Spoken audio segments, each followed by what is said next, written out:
ओम परतत्वे सदा लीनो रामकृष्ण समाज्ञया यो धर्म स्थापनरतो वीरेशं तं नमाम्यहम्. So we are almost complete the completion of Raja Yoga, and we are reading now chapter 8, and the name of the chapter is Raja Yoga in brief. And first line, the following is a summary of Raja Yoga freely translated from the Kurma Puran. So we have to make many observations here. First is that though Swamiji has called Patanjali as the highest authority and textbook, Swamiji has brought matter from various places for us. Swamiji's treatment of prana and kundalini has no mention in Patanjali. So on two sides Swamiji has modified.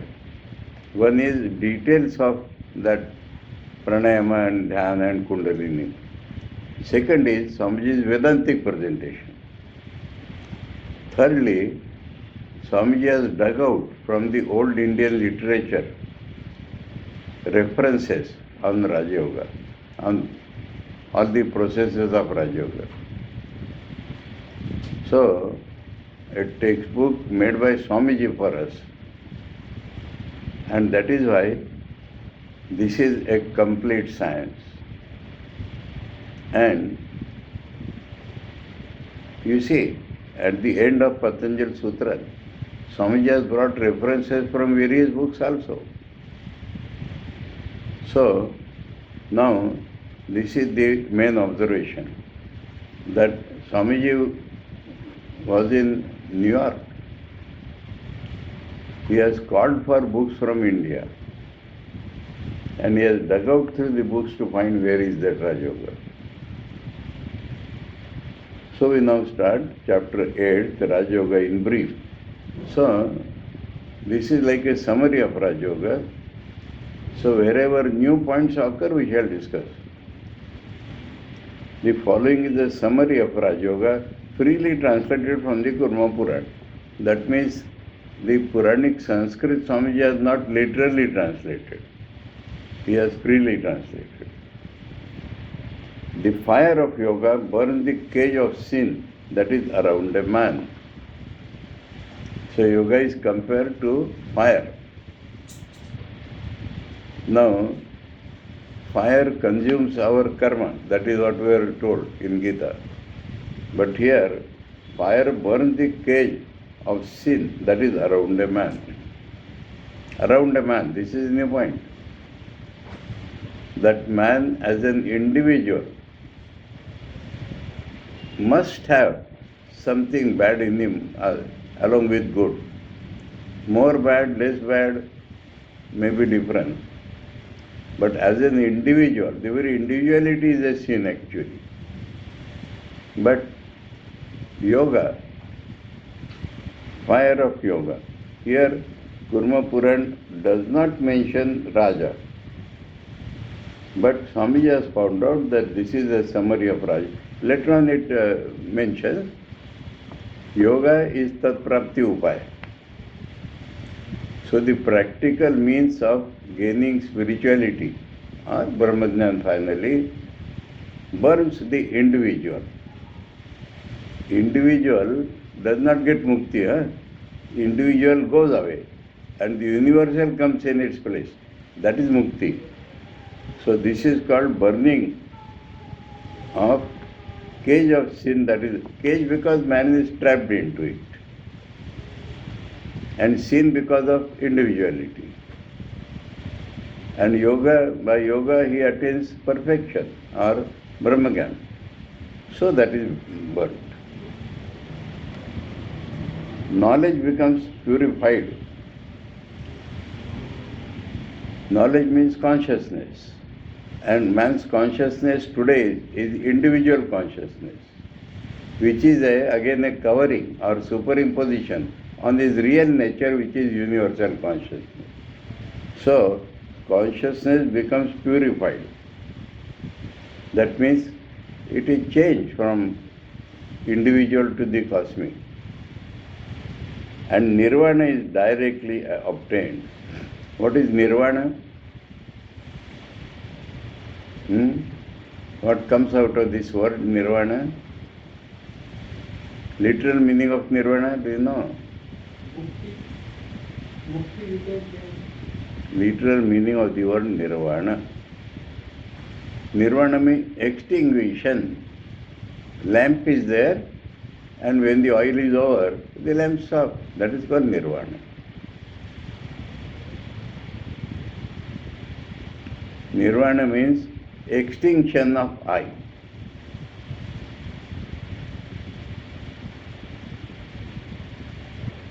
And this is a Buddhistic term. In Vedanta, in Gita, what it is called? Gita you are chanting every day. Many places, Brahma Nirvana. In Gita, this is called Brahma Nirvana, while in Buddhism it is only called Nirvana. Nirvana means extinction of I. Brahman Nirvana means when the I is extinguished, Brahman remains. Brahman is the reality, I is like a covering or reflection. So when I is extinguished, Brahman remains. Understood this point? So Nirvana is directly obtained. When the cage of sin, individuality, they are gone, then automatically Nirvana is obtained. From yoga comes knowledge. He is comparing now yoga and knowledge, like two paths. But when you practice concentration, say, take in brief, then knowledge shines. And knowledge again helps the yogi. So, when you know the nature of a thing, you can cross it, you can go beyond. So, a mutual connection between, say, Raj Yoga and Vedanta is being shown by Swamiji here through Kurma Purana. That yoga will release knowledge. And when knowledge comes, it will help yoga. Understood? He who combines in himself both yoga and knowledge, with him the Lord is pleased. So a touch of bhakti is brought there, bringing in Lord and his pleasure. The meaning of with him the Lord is pleased, that means that is the proper way.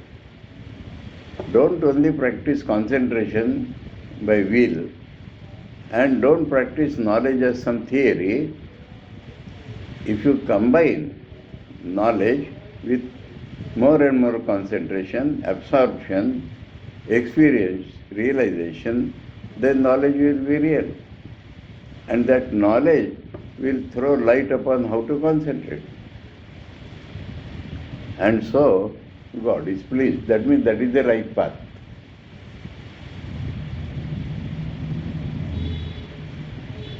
Lord is pleased.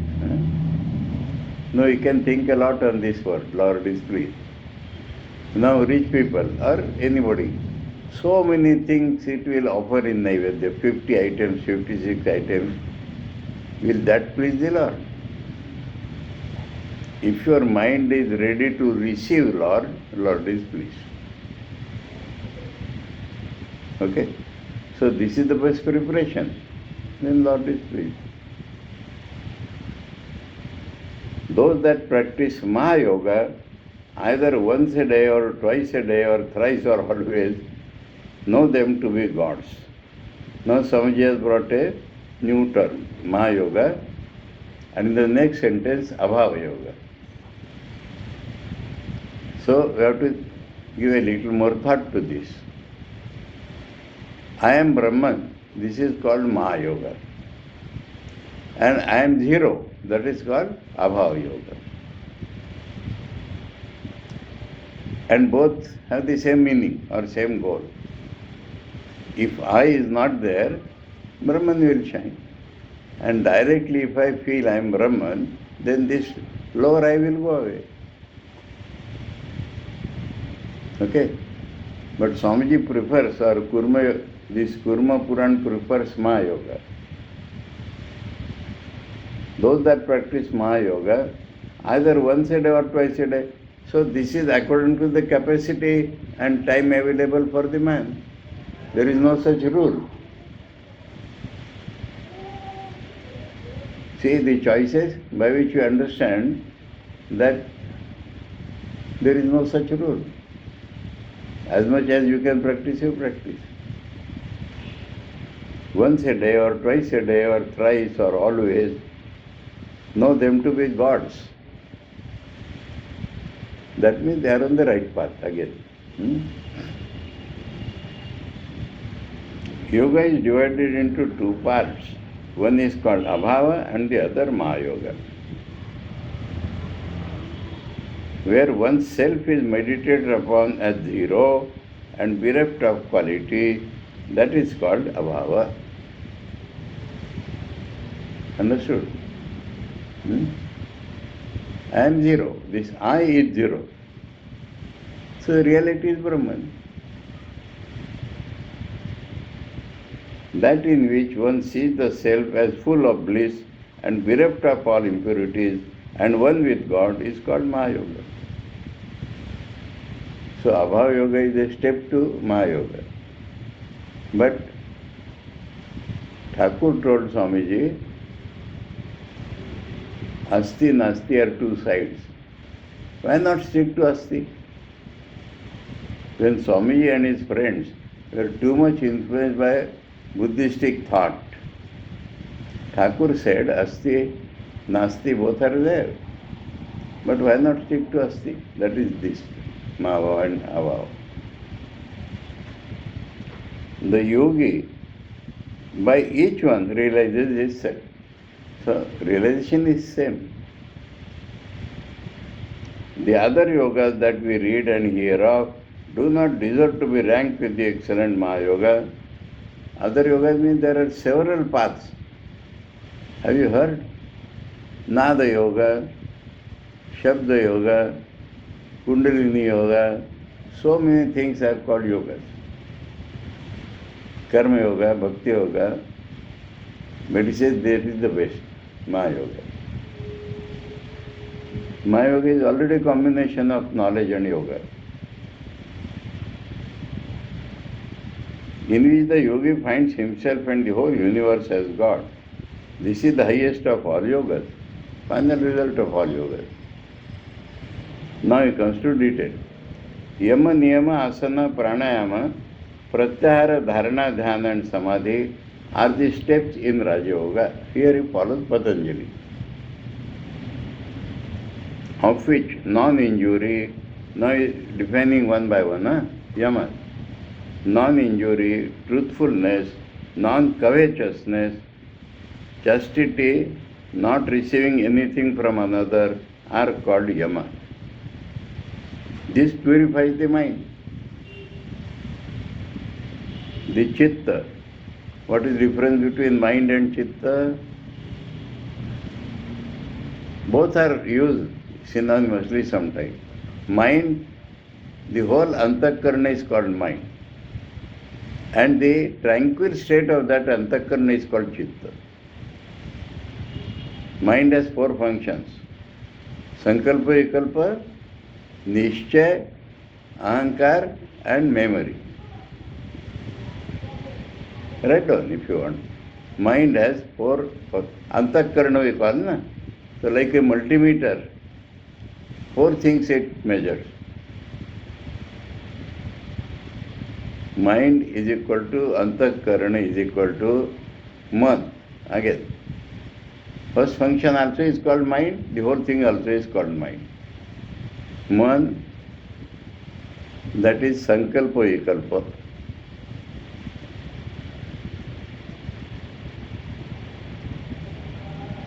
Buddhi, plus plus you can write. Buddhi, Nishyatmaka Vritti.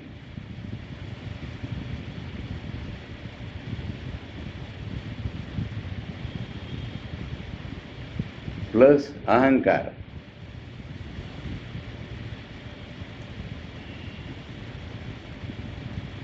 Everything gets connected with I consciousness. That is ahankara. Connection with I consciousness. That is ahankara. Plus chitta. Chitta is tranquil state of mind where memory arises. Understood? Very clear it is. Now sometimes the whole thing is called chitta, stuff itself. So here Swamiji has used what is purifies the mind, the chitta. If mind is purified, chitta will remain automatic. Never producing pain by thought, word and deed in any living being is what is called ahimsa. Thought, word and deed. Non-injury. There is no virtue higher than non-injury. There is no happiness higher than what a man obtains by this attitude of non-offensiveness to all creation. You understand? If we do not injure anybody, that is the highest happiness we can get. Now what is happiness? Bliss is our real nature. And when it is reflected in our mind, it is called happiness. Now, if the mind is broad, if the mind is universal, if the mind is unselfish, happiness is more.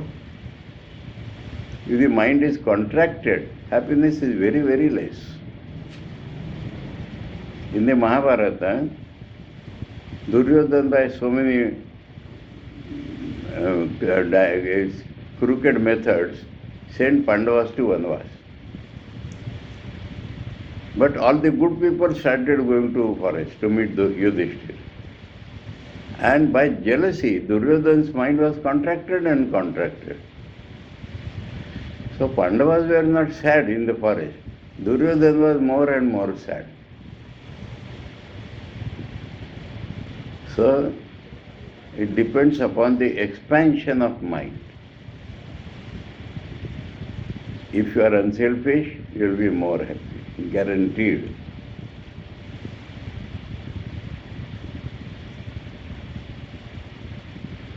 There is no happiness higher than what a man obtains by this attitude of non-offensiveness to all creation. By truth we attain fruits of work. Now, next, ahimsa satya. What happens? There is a sutra in Patanjali. Kriya phalashrayatvam. That means you are doing some work non-truthfully, hypocritically, not from your antakarna. You will not get the fruit thereof. Often people do karma for result, but they are not getting that. You remember in Kathopanishad, Nachiketa's father was doing a yajna, by which he wanted to get the emperorship of the whole world. But it requires you give up everything. Now he made everything means all my cows. And he added an adjective, all my hopeless cows. So Nachiketa, when he saw, he said, this cannot give good result to my father. This will be injurious. So that is what happens. So, if you are following truth, then your kriyas will result in giving you the right fruit. Okay?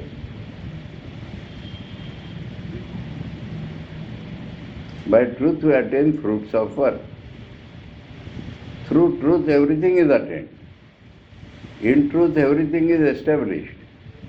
These are different sentences. Satya sarvam pratishthitam. Truth is the basis. Now he is defining truth. relating facts as they are, this is truth. Not taking others' goods by stealth or by force is called asteya, non-covetousness. So I explained this previously. Chastity in thought, word and deed always and in all conditions is what is called brahmacharya. Always and in all conditions. We read that. Without that, yoga will lead to madness and all that.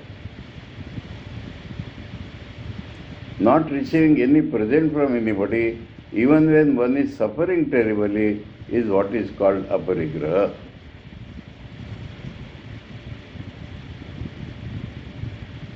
That is their definition.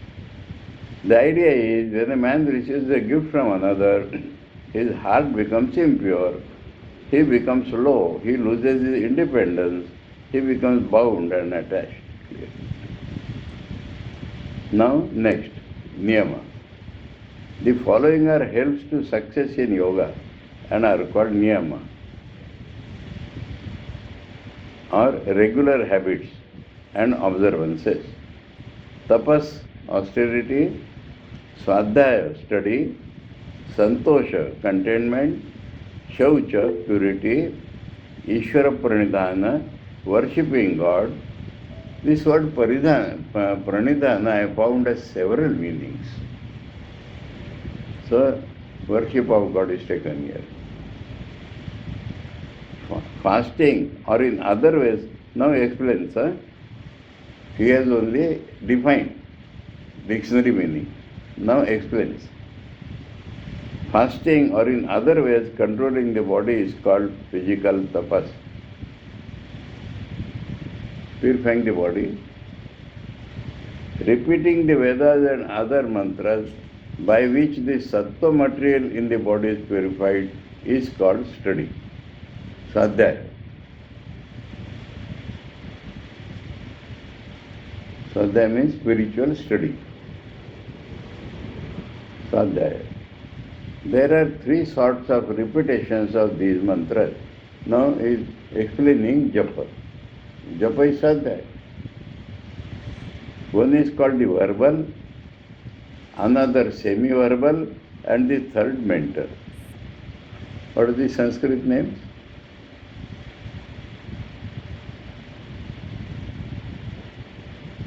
Bahya, Upanshu, Manas.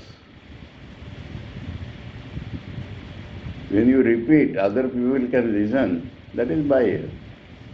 And your lips are moving, other people do not listen, that is called Upanshu. And totally inside you are doing, that is called Manas.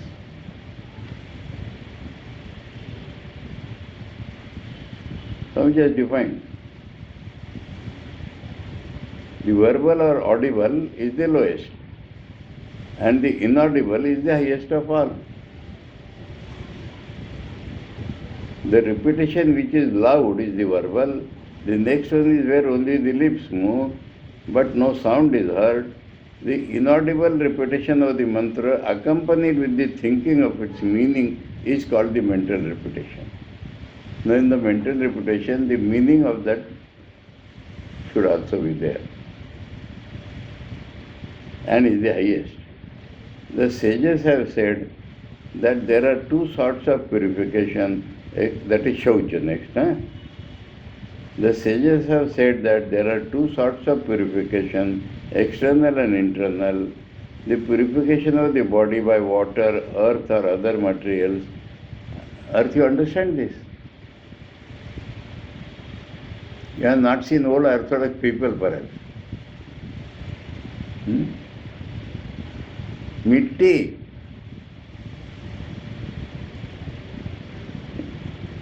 Now in Nagpur ashram, when we come out of toilets, there is a tap, and near that tap there was a box of mud,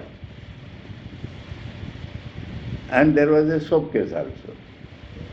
So some people will wash by soap, but there were some people, Prabhakar Maharaj, Jnana Rupananda, he used to wash by mud. Take mud, then wash, water, again mud, 3 times he washes by mud, then the hand is pure only. That was the usual practice in olden days. This soap is a new modern thing. So you should know something old also.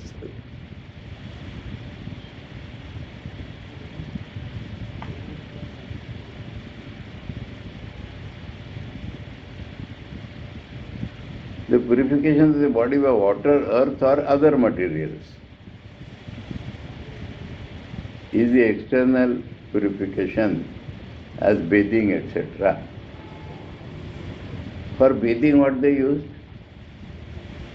Some people use mud for bathing also.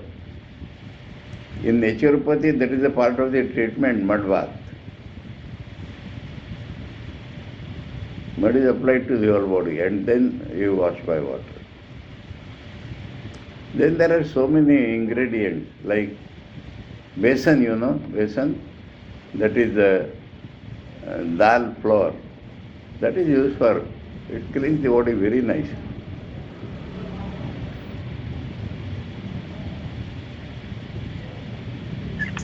He is wondering, our American friend.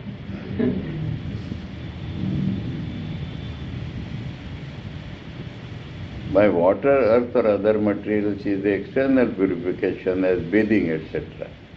Purification of the mind by truth and by all other virtues is what is called internal purification.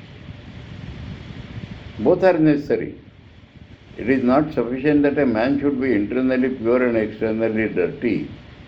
When both are not attainable, the internal purity is the better, but no one will be a yogi until he has both.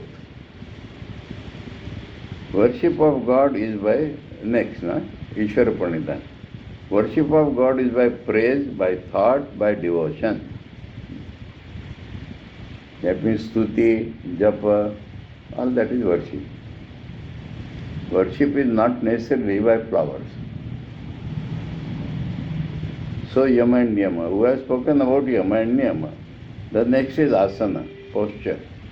The only thing to understand about it is leaving the body free, holding the chest, shoulders and head straight. He has added here Kurma Puran, the shoulders. Then comes pranayama, but this much about asana. Then comes pranayama. Pranam means the vital forces in one's own body. That is clear. Not breathe only. Ayama means controlling them. There are 3 sorts of pranayama. The very simple, the middle and the very high. Pranayama is divided into 3 parts. Filling, restraining and emptying. Clear? This is all clear. When you begin with 12 seconds, it is the lowest pranayama. When you begin with 24 seconds, it is the middle pranayama. That pranayama is the best, which begins with 36 seconds. Now this 36 seconds is for what? Total or puraka? That is not mentioned clearly.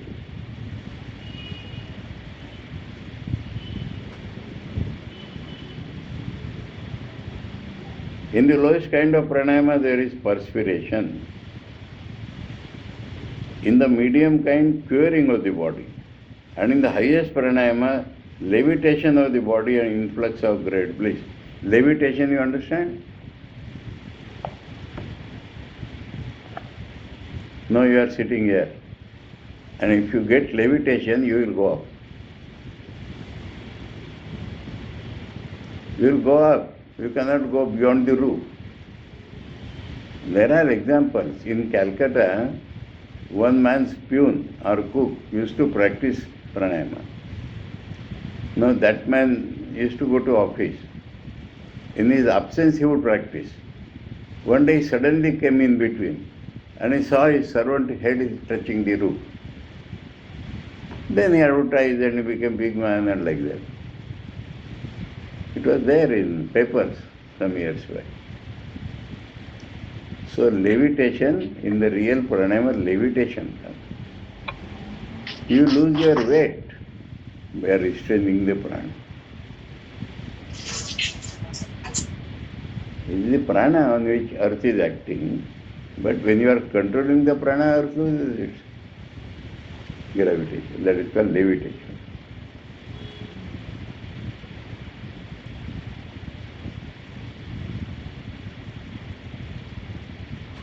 And influx of great bliss, you feel happiness.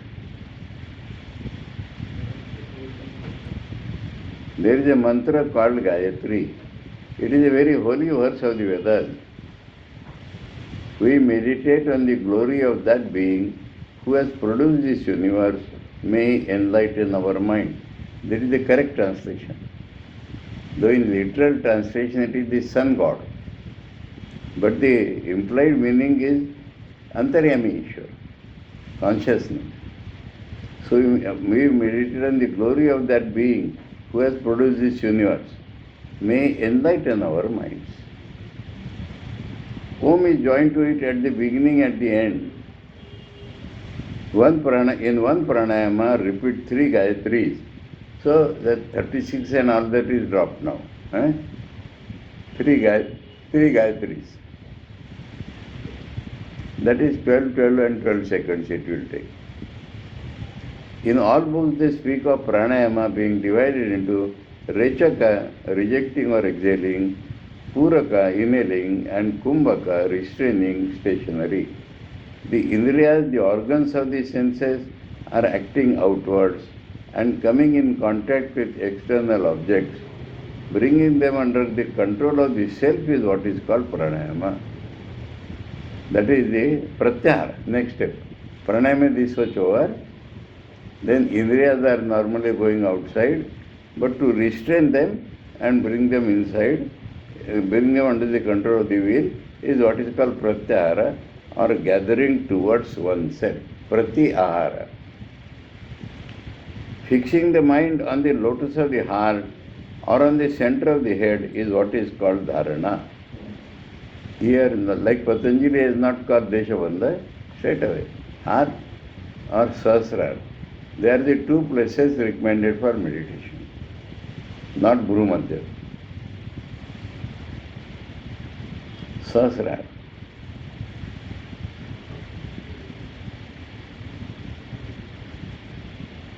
Is what is called dharana. Limited to one spot, making that spot the base, a particular kind of mental waves rise. These are not swallowed up by other kinds of waves, but by degrees become prominent, while all the other recede and finally disappear. That is the dharana going into dhyana. Next, the multiplicity of these waves gives place to unity, and one wave only is left in the mind. This is dhyana meditation. Beautiful definition, better than Patanjali's definition. When no basis is necessary, when the whole of the mind has become one wave, one formedness, it is called samadhi. No basis is necessary. Some alambana is not there. Whole mind has become a wave. Akhandakarita, they say. Akhandakara karita. Bereft of all help from places and centers, only the meaning of the thought is present. If the mind can be fixed on the center for, now it has made it physical. If the mind can be fixed on the center for 12 seconds, it will be dharana. 12 such dharanas will be a dhyana, and 12 such dhyanas will be a samadhi. They are translated to physical. Now, some thoughts which are in the Shveta. Kurma Purana is going on, where this is 8 steps have been told. Now for actual practice, when there is fire or in water or on ground which is strewn with dry leaves, where there are many ant hills, where there are wild animals or danger, where 4 streets meet, where there is too much noise, where there are many wicked persons, yoga must not be practiced. They will not allow you to practice.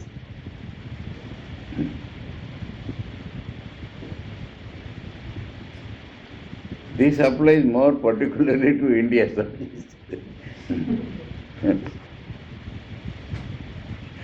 No, not for wicked people. But this ant hills, and you will not find these things in America.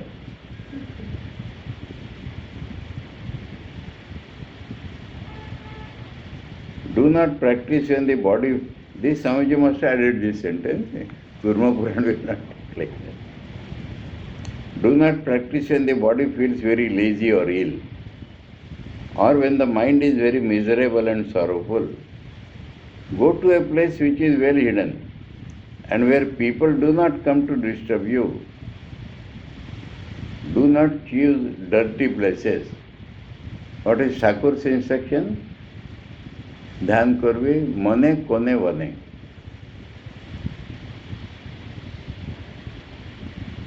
Let me translate in English for our listeners. Meditation has to be practiced in the mind, in a corner or in forest.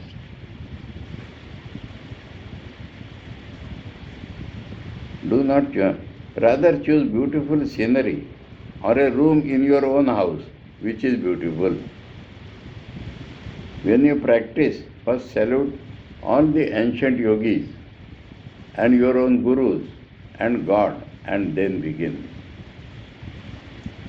Now in your Advaita ashram there was a meditation room, but Corona has disturbed it. Dhyana is spoken of, and a few examples are given of what to meditate upon.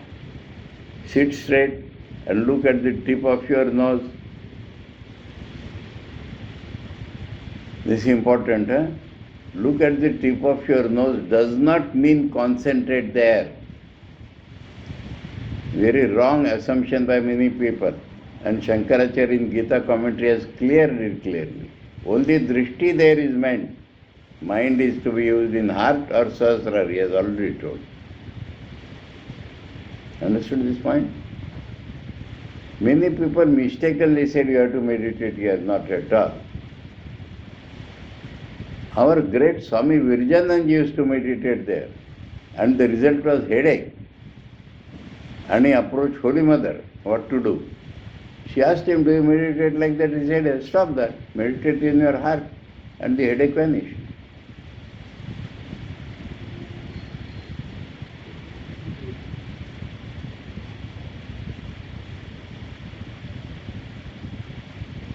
Look at the tip of your nose. Which is the tip of the nose?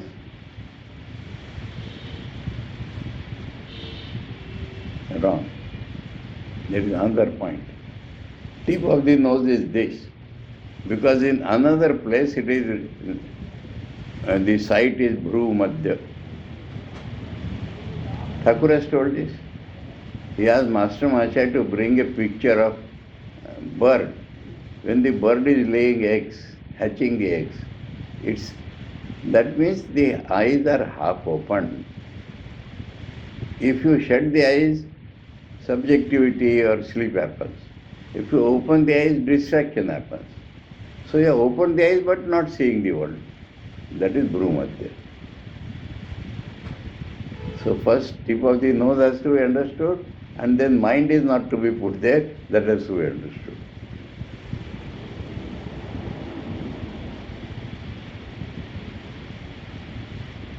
Later on we shall come to know how that concentrates the mind.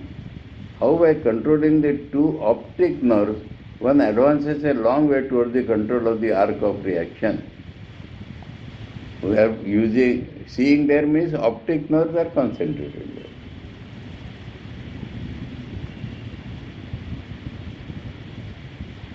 Arc of reaction, and so to the control of the will. So many things happen by there, simply by looking there. Here are a few specimens of meditation. Imagine a lotus upon the top of the head, several inches up. You understand? Above the head. Dashangule, they say, Dashangule. 10 fingers. Above the head. Several inches up. with virtue as its center and knowledge as its top. This is full of imagination. Virtue as its center and knowledge as its top. The 8 petals of the lotus are the 8 powers of the yogi.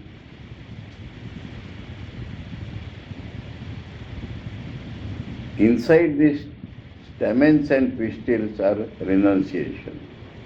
Inside the petals, that is called stamens and pistils, are renunciation.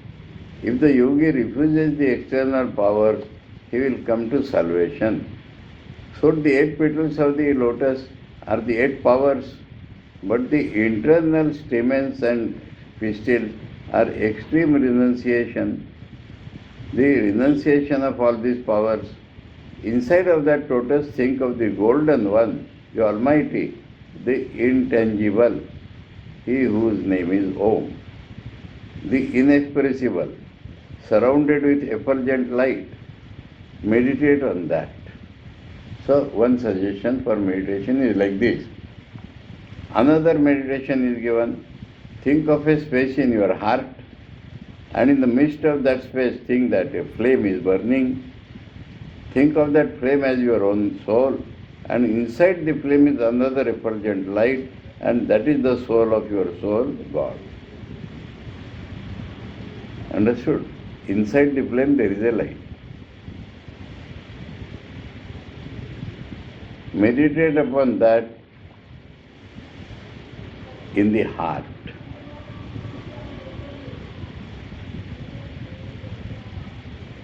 Chastity, non-injury, forgiving even the greatest enemy, truth, faith in the Lord, these are all different vrittis. Be not afraid if you are not perfect in all of these, work, they will come. So, another helps for that meditation. Chastity, non-injury, forgiving even the greatest enemy, truth, faith in the Lord.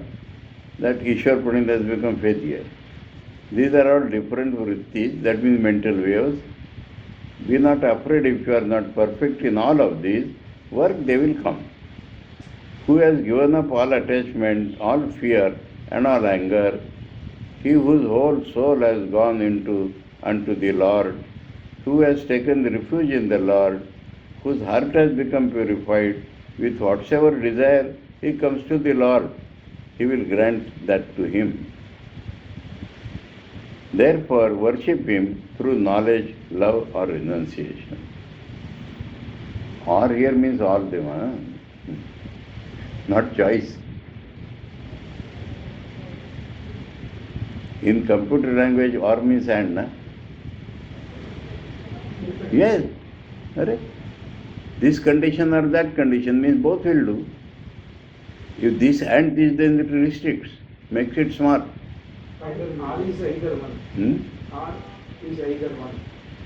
Anyone. And is both. Anyone means the field becomes faster, na? That is what I am telling. It becomes and. And in computer restricts, or in computer expands. Added. Now he has given this from Kurma Puran.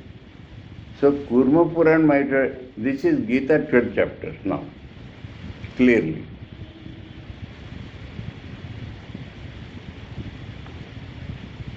He who hates none, who is the friend of all. Remember chanting? 12th chapter, 13th shloka onward. Adveshta Sarvabhutanam Maitra Karuna Evacha. He who hates none, who is the friend of all, who is merciful to all, who has nothing of his own, who is free from egoism, who is even-minded in pain and pleasure, who is forbearing, who is always satisfied, Santushta Satatam, who works always in yoga, whose self has become controlled, whose will is firm, whose mind and intellect are given up unto me, such a one is my beloved Bhakta, from whom comes no disturbance, Yasman no dvijate loko, who cannot be disturbed by others, who is free from joy, anger, fear and anxiety. Joy means these small pleasures. Such a one is my beloved. He who does not depend on anything, who is pure and active, and never becomes miserable, who has given up all efforts for himself, who is the same in praise or in blame, with a silent, thoughtful mind, blessed with what little comes in his way, santushta sadhana, homeless. Gita word? Aniketa. For the whole world is his home, and who is steady in his ideas. What is the next word after Aniket? Sthiramati. So steady in his ideas. Such a one is my beloved Bhakta. Such alone becomes yogi. So yogi requires all the attitude given in the Bhakta. Now to state one point, a story is given. This asterisk means Kurma Puran might have continued with some other narration, Swamiji has not given that. He has given one story related in the Kurma Puran. There was a great god sage called Narada, Deva Rishi. As there are sages among mankind, great yogis, so there are great yogis among the gods.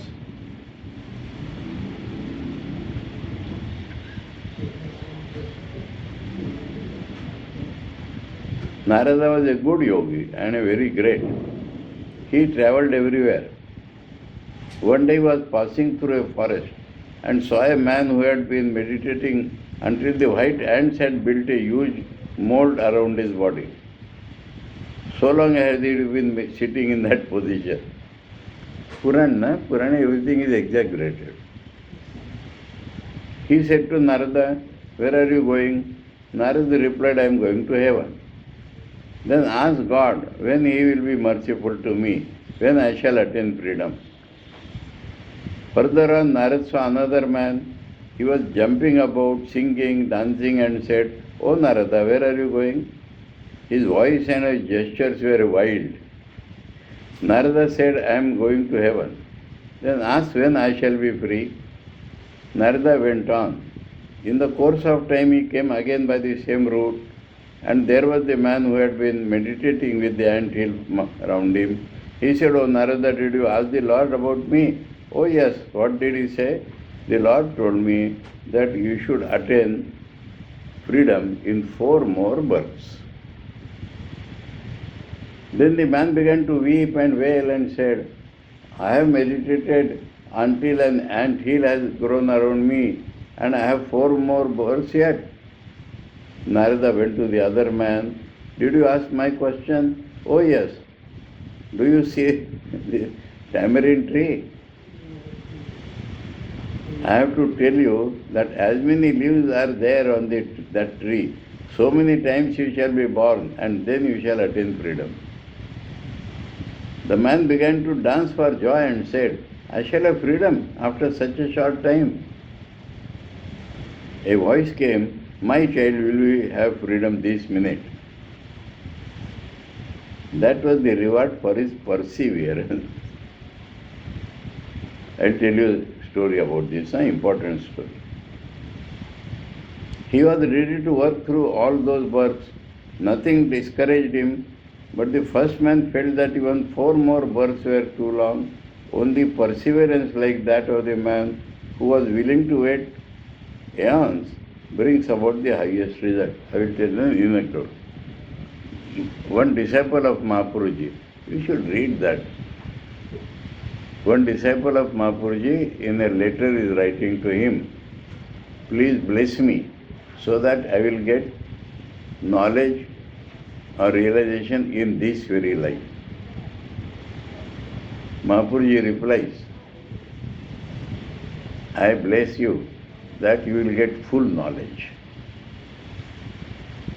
The man thought that Mahaprabhuji has missed my point. This very birth he has not mentioned. And Mahaprabhuji had mentioned full knowledge. So he wrote again, same sentence. underlining this very life. Please bless me that I will get knowledge in this very life. And he underlined this very life. Mahaprabhuji replied, same reply. I bless you that you will get full knowledge, and underline the word full. That means Mahaprabhuji had not missed that point. But to think of this life is a limitation. That is what this book says.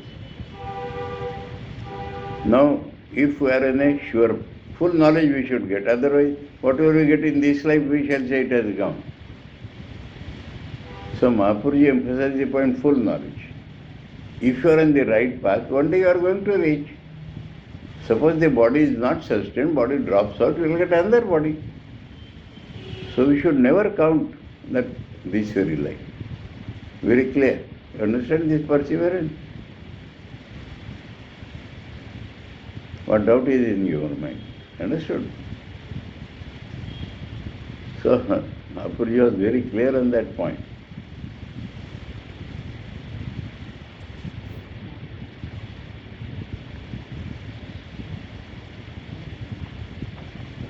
Now, anyway,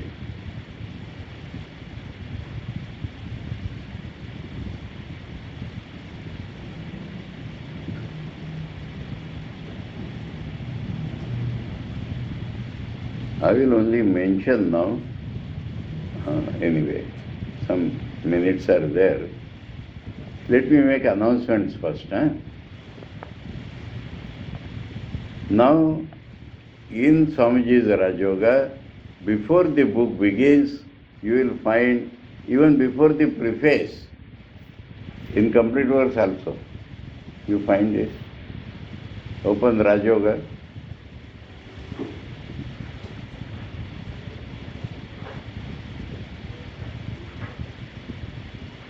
It is there? This is called Swami Ekanda Chatussutri. And this is from, it is given in the note there, from commentary on Yoga Sutras 225. But because of its importance, it has been given in the beginning.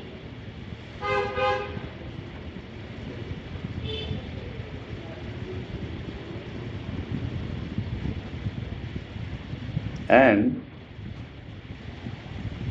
next Monday and Thursday, we hope to try to understand these 4 sutras.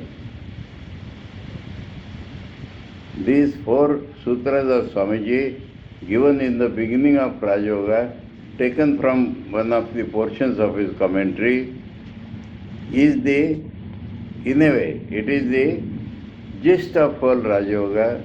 In another way, it speaks of all the 4 yogas. And because we have studied one after the other, Karma Yoga, Bhakti Yoga, Jnana Yoga in 2 parts, the practical Vedanta and the Jnana Yoga proper, and Raja Yoga, we will complete this series only by taking up these 4 sutras. And these 4 sutras is a vast study. I remember I took a course long back in 7 days. But we shall try to read it in 2 days. Then, next announcement I am making now. From 13th of December, that means our series at 5:30 to 6:30 in the evening from Advaita Ashram is finished after these 2 more classes. One of my class 5:30, 6:30 in university, that will continue Wednesdays. And from 13th December, 5 days a week, except Sunday and Wednesday, 7 to 8 in the evening, we shall study Sri Ramakrishna Leela Prasanga, the English translation by Swami Jagadanandji, called Sri Ramakrishna the Great Master. That is the announcement. Okay? Now 5 minutes are still there with us. I want to not discuss, but read. Now Patanjali Sutras we are not going to take, but this preface of Patanjali Sutras is Swamiji's original thought. And let us read that. Preface. No, not here. Not here. It is called introduction perhaps, no? Yoga aphorisms, introduction. Where we ended, we will get a blank page and next we will get introduction. Introduction to Patanjali Yoga Sutras. But it's Swamiji's original thinking. Very important in our life. We shall not discuss it much, but we shall read it. Long one. We will not finish them. We'll read. Even if we extend some 5 minutes, please bear with us. Before going into the yoga aphorisms, I shall try to discuss one great question upon which rests the whole theory of religion for the yogis. It seems the consciences of opinion of the great minds of the world, and it has been clearly demonstrated by researchers into physical nature that we are the outcome and manifestation of an absolute condition. Back of our present relative condition. From Brahman we are born. That is called the absolute condition. And are going forward to return to that absolute. End of life, like an electric circuit, goes back there. This being granted, the question is which is better, the absolute or this state? There are not wanting people who think that this manifested state is the higher state of man. Thinkers of great caliber are of the opinion that we are manifestations of undifferentiated being, and the differentiated state is higher than the absolute. They imagine that in the absolute there cannot be any quality, that it must be insensate, dull and lifeless. That is wrong. They imagine that only this life can be enjoyed, and therefore we must cling to it. It is important. That's why Swamiji is giving this. First of all, we want to inquire into other solutions of life. There was an old solution that man after death remained the same, that all his good sides minus the evil sides remain forever. Logically stated, that means that man's goal is this world, heaven. The world carried a stage higher, and eliminated of its evil is the state they call heaven. This theory on the face of it is absurd and puerile. Puerile means simple, too simple, powerless. However, because it cannot be, there cannot be good without evil, nor evil without good. To live in a world where it is all good and no evil is what Sanskrit logicians call a dream in the air. Another theory in modern times has been presented by several schools, that man's destiny is to go on always improving, always struggling towards, but never reaching the goal. In Maharashtra there was one philosopher, Professor Ranade, and he says infinite progress. That is absurd. We have to reach a goal. This statement, though apparently very nice, is also absurd, because there is no such thing as motion in a straight line. Swamiji did not know relativity and all that, but it is very evident to him. Every motion is in a circle. If you can take up a stone and project it into space and then live long enough, that stone, if it meets with no obstruction, will come back exactly to your hand. A straight line infinitely projected must end in a circle. Therefore, this idea that the destiny of man is progressing ever forward and forward and never stopping is absurd. Although extraneous to the subject, I may remark that this idea explains the ethical theory that you must not hate and must love, because just as in the case of electricity, the modern theory is that the power leaves the dynamo and completes the circle back to the dynamo, so with hate and love, they must come back to the source. Therefore, do not hate anybody, because that hatred which comes out from you must in the long run come back to you. I will tell some fun about it. Anyway, let it go. Some narrow-minded Hindus, they think that to love our religion we have to hate the Muslims. I tell them, next birth you will be born in Pakistan and attack us. Because that circle, you are thinking of the Muslim, so you will become a Muslim. And that hate quality will be there, so you will hate Hindus. That is what happened. Pakistan was created on this basis. And then Bangladesh came. The Punjabi Muslims hate the Bengali Muslims like anything, and vice versa. Hate is what they are cultivating. If there are no Hindus to hate, little politics I am talking, time is over. Ghulam Nabi Azad has said recently, in the countries where there are no Hindus, who is killing the Muslims? You understand? If you love, that love will come back to you, completing the circle. It is as certain as can be that every bit of hatred that goes out of the heart of a man comes back to him in full force. Nothing can stop it. Similarly, every impulse of love comes back to him. On the other and practical grounds, we see that the theory of eternal progression is untenable, for destruction is the goal of everything earthly. All our struggles and hopes and fears and joys, what will they lead to? We shall all end in death. Nothing is so certain as this. Where then is this motion in a straight line, this infinite progression? It is only going out to a distance and coming back to the center from which it started. See how from nebula the sun, moon and stars are produced, then they dissolve and go back to nebula. The same is being done everywhere. The plant takes materials from the earth, dissolves and gives it back. Every form in this world is taken out of surrounding atoms and goes back to those atoms. It cannot be that the same law acts differently in different places. Law is uniform. Nothing is more certain than that. If this is the law of nature, it also applies to thought. Thought will dissolve and go back to its origin. Whether we will it or not, we shall have to return to our origin,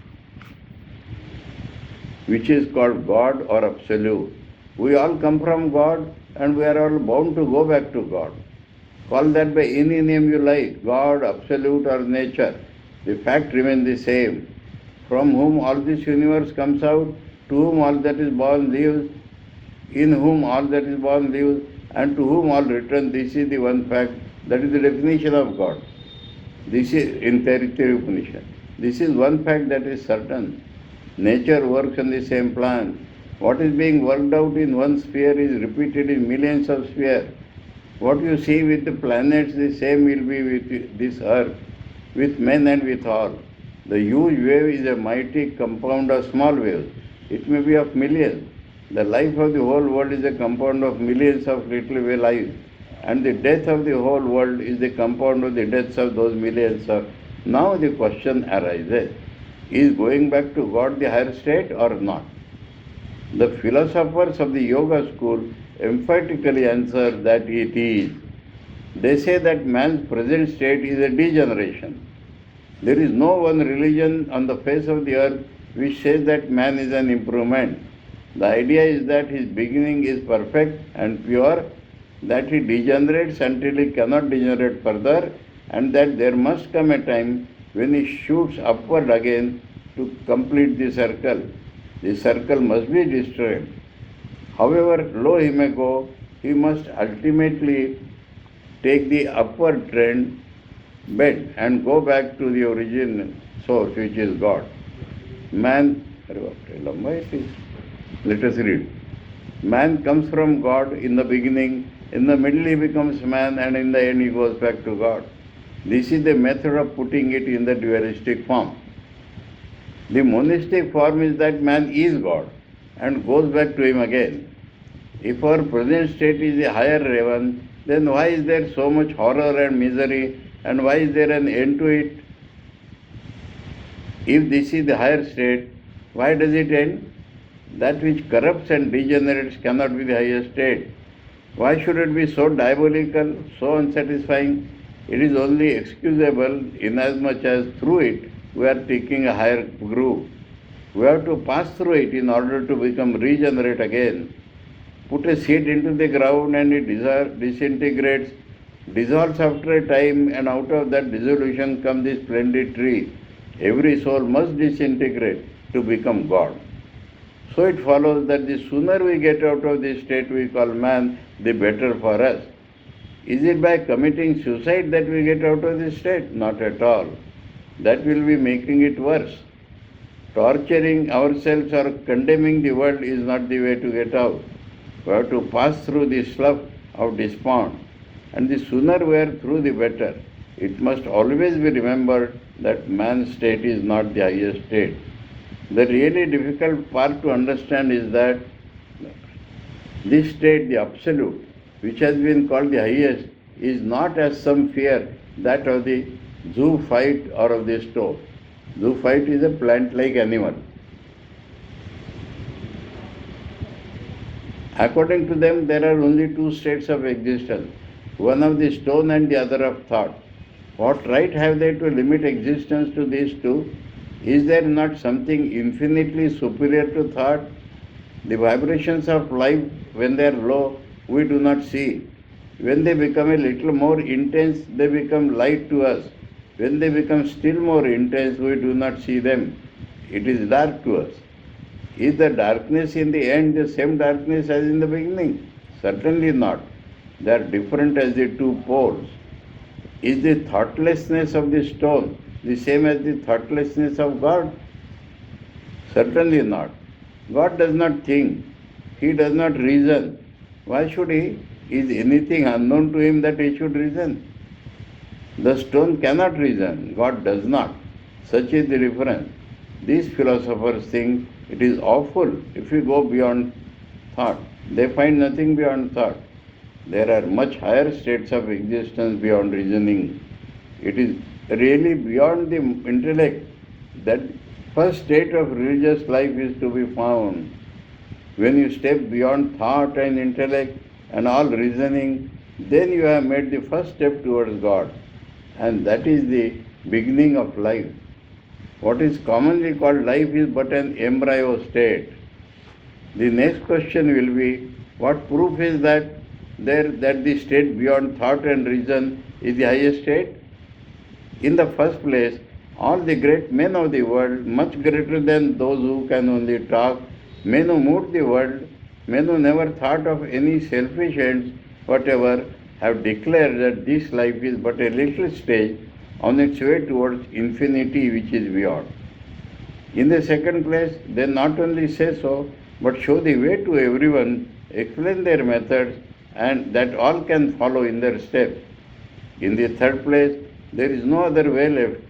There is no other explanation. Taking for granted that there is no higher state, why are we going through this circle all the time? What reason can explain the world? The sensible world will be the limit to our knowledge if we cannot go further, if we must not ask for anything more. This is what is called agnosticism. But what reason is there to believe in the testimony of the senses? I would call that man a true agnostic who would stand still in the street and die. If reason is all in all, it leaves us no place to stand on this side of nihilism.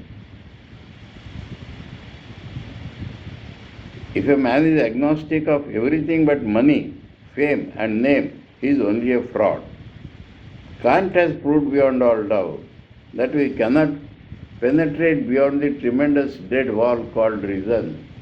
But that is the very first idea upon which all Indian thought takes its hold, sets stand, and dares to seek and succeed in finding something higher than reason, where alone the explanation of the present state is to be found. This is the value of the study of something that will take us beyond the world. Thou art our Father, and will take us to the other shore of the ocean of ignorance. That is the science of religion, nothing else. Clearly explained? Om Paratatve Sada Lino Ramakrishna Samagyaya Yo Dharma Sthapana Rato Viresham Tam Namamyam. Om Shanti Shanti Shanti. Hari Om Tat Sat. Shri Ramakrishna Arpanamastu.